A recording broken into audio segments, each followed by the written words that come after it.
Salut tout le monde! Après une semaine décisive en Coupe d'Europe pour certains clubs italiens, la 23e journée de Serie A est sur le point de rendre son verdict. Qui a perdu des points et qui en a gagné? Le débrief, c'est maintenant.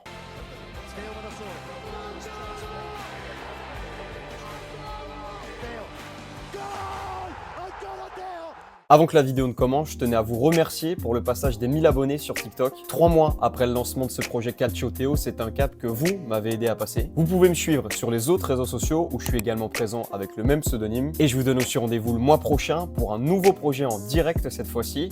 Je vous en reparle très vite. Gagner, c'est bien, mais avec la manière, c'est mieux. Après une semaine morose ponctuée d'une défaite face au Napoli, puis d'une seconde face au Benfica, cette fois-ci en Ligue des Champions, les hommes de Thiago Motta ont enfin répondu avec la manière sur le terrain ce week-end. Emmené par un Kenan Yildiz et un Nico Gonzalez très inspirés, la Juve s'est imposée 4-1 face à Empoli. Avec ce succès, la Juve reste dans le top 4 et elle peut d'ailleurs remercier pour ça Randal Kolo Muani, auteur d'un doublé ce week-end, élu homme du match et qui semble être comme un poisson dans l'eau pour ses débuts avec la Juve. Et s'il y avait deux leaders en Serie A d'ici la fin de semaine, c'est en tout cas le scénario qui se décide après le match nul du Napoli hier face à l'AS Roma. Rejoint au score dans les tout derniers instants du match, les hommes d'Antonio Conte connaissent leur premier coup d'arrêt dans cette série de 7 victoires consécutives en Serie A qu'ils comptaient. Et nul doute qu'ils vont suivre le match en retard entre la Fiorentina et l'Inter, arrêté en décembre dernier après le malaise d'Eduardo Bove, qui sera donc rattrapé ce jeudi 6 février. Et si l'Inter gagne, elle reviendrait à égalité de points avec le Napoli en ayant disputé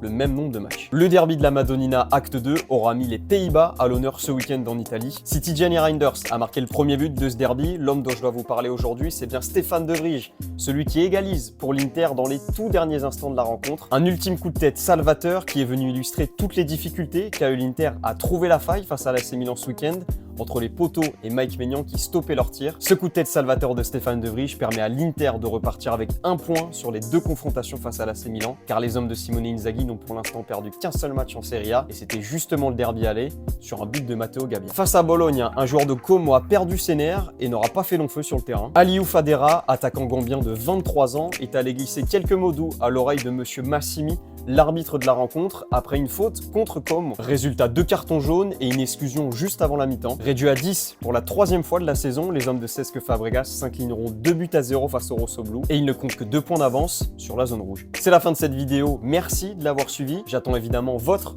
top flop dans les commentaires et je vous donne rendez-vous très vite pour reparler de ce très beau championnat. Ciao!